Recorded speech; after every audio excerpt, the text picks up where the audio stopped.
Hey everybody, I'm Brent Allen and this is Pause. Hi, everybody. Who are we talking to? Well, we're talking to the families of the University City Public Library. Really? They're in there? Well, that's the camera. Oh, well, so what are we talking to them about? We're talking to them about the library. The library's closed, dude. Well, yeah, the library is closed, but we're going to read a story and talk about some of the resources available to them from the library while the library is closed. What, did you break into the library and get books? No, you can actually check things out from home and read them on your computer screen or on tablets, things like that. Well, yeah, like what? Well, there's Canopy, which allows you to watch movies and TV. I like those. And there's Libby. Oh, I know Libby. She's a nice girl. No, Libby's a service that lets you take out ebooks. Then, of course, there's Hoopla. You know Hoopla. Oh, yeah, we've got that at our library, too. Yeah, Hoopla lets you listen to music and movies, audiobooks, read comics, and so much more. And if you're not signed up for those right now, there's actually going to be details on how you can sign up. Oh, yeah, can I sign up? Well, we have some of those already. Oh, yeah, right. Okay, so what are we going to do? We are going to read a book that we checked out on Hoopla called Library Mouse, A World to Explore by Daniel Kirk. Oh, it's got a mouse on the cover. Can you guys see that? No, they can't see it, but they could check the book out using Hoopla. And then they could read along or do. This is actually a read along book, so it's got professional narration, but I'm gonna read it instead of use that.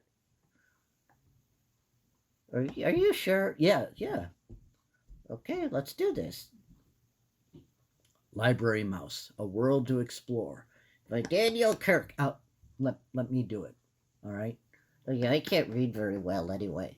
Well, you've got plenty of opportunity to practice right now. So there's e-learning and things like that. So make sure you're doing a lot of reading during this time and you'll come out of it a lot better reader.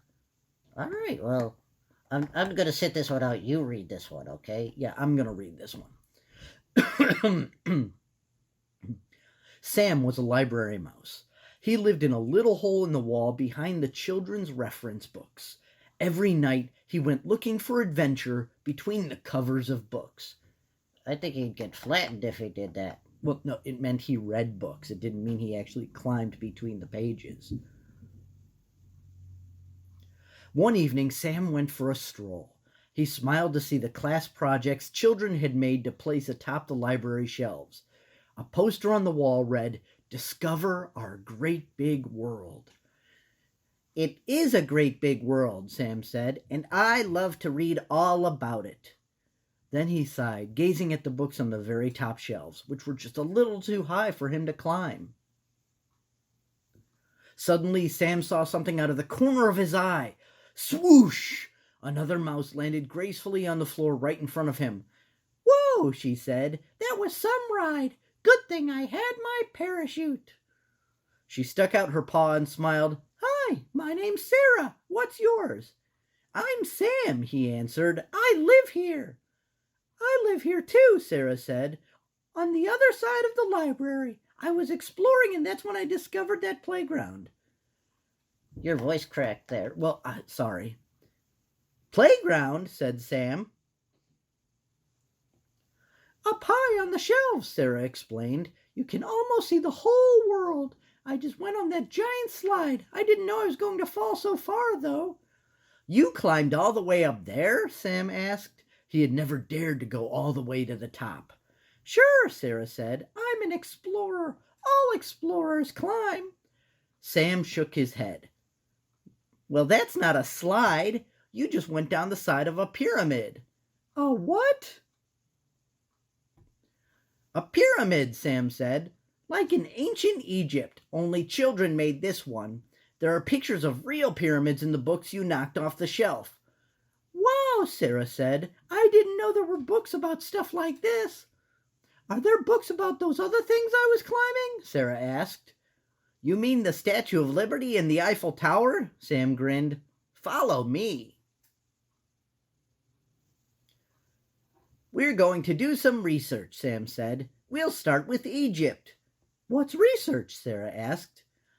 It's how you find out about things, Sam said. If you can't go to the real pyramids, you can read about them right over here.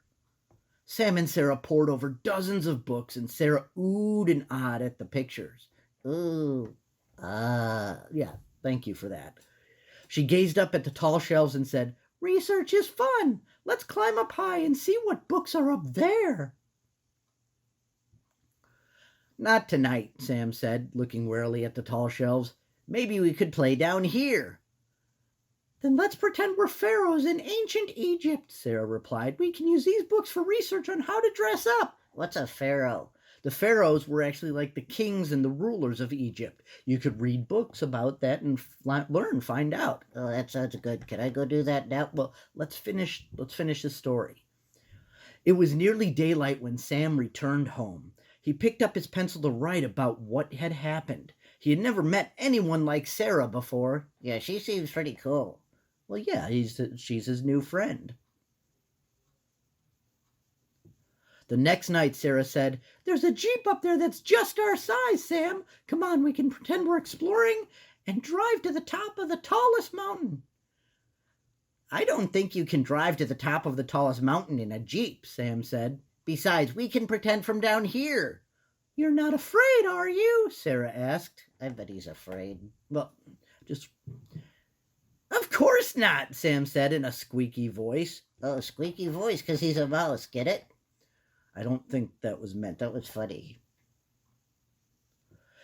Oh, I went too far. Here we go. Sarah saw that Sam was nervous. "We could always do a little research first," she said. "Good idea," said Sam. While looking at a book about mountain climbers, Sarah had another idea. "I'll be right back," she said. She returned with some string and a paper clip.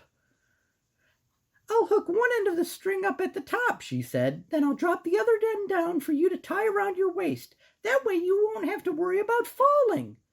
"I'm not worried," Sam said as she started to climb. Soon it was his turn. He remembered he had read that when climbing he should not look down, so he didn't. At the top of the shelf, Sam breathed a sigh of relief. It hadn't been as scary as he had thought it would be, and he and Sarah played and played until dawn. That's a long time. I'd get tired. Back on the ground, Sarah said, "You know, I'll bet we could explore even more of the world if we rode on that airplane over there." Sam looked up at the display the librarian had hung above the tallest shelves. "It doesn't really fly," he said, "and we couldn't reach it anyway." "I know it can't fly," Sarah said, "but think of how much of the world we could see from up there. We can climb to the top of this bookshelf, then jump over to the plane. It'll be easy." It's not going to be easy. Well, we can't really tell from the pictures. But Sarah wouldn't take no for an answer. "Sam," she said, "tonight we're going to get into that airplane and we're going to see the world." Throughout the day, Sam was so nervous he could hardly sleep or eat or read. He didn't want to let Sarah or himself down, but he didn't want to get into that airplane either.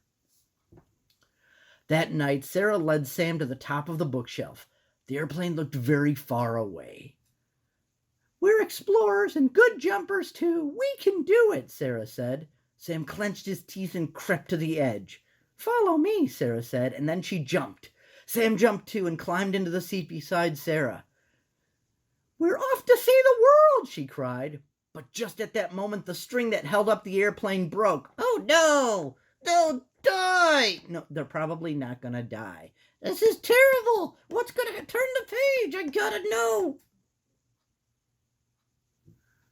"Woohoo!" Sarah hollered. "Ah!" Sam screamed. They sailed over the Eiffel Tower and the Great Wall of China, over the Statue of Liberty and the Great Pyramids. Oh, so they survived. Yeah, I figured they would. They sailed past volcanoes and mountaintops, past coral reefs and deserts, between dark rows of bookshelves, and right out the door of the children's room. Oh, wow, they're really exploring now.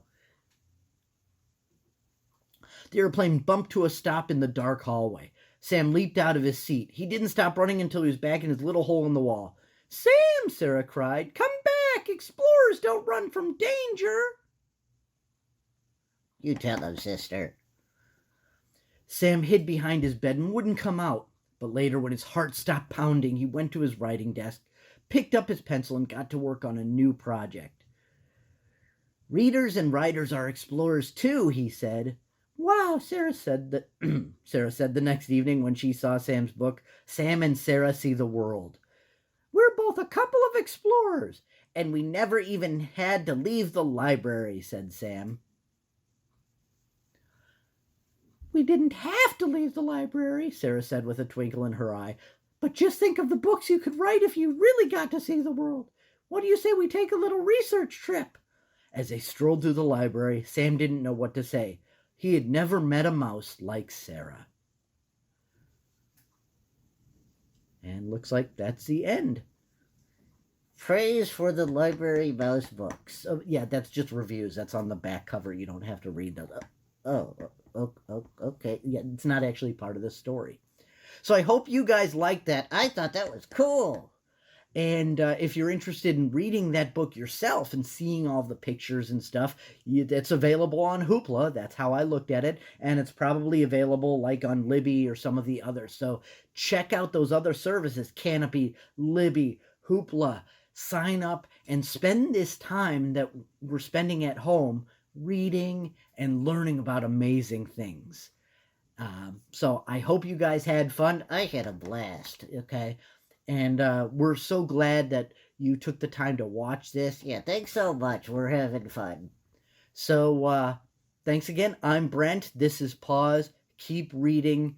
Check out what the University City Library has available to you and spend this time making this grow. Your bald head? No, I meant your brain. Oh, yeah. Make that grow, too. All right, say goodbye, everybody. Goodbye, everybody. No, say goodbye to everybody. Goodbye to everybody. Just say goodbye. Bye-bye.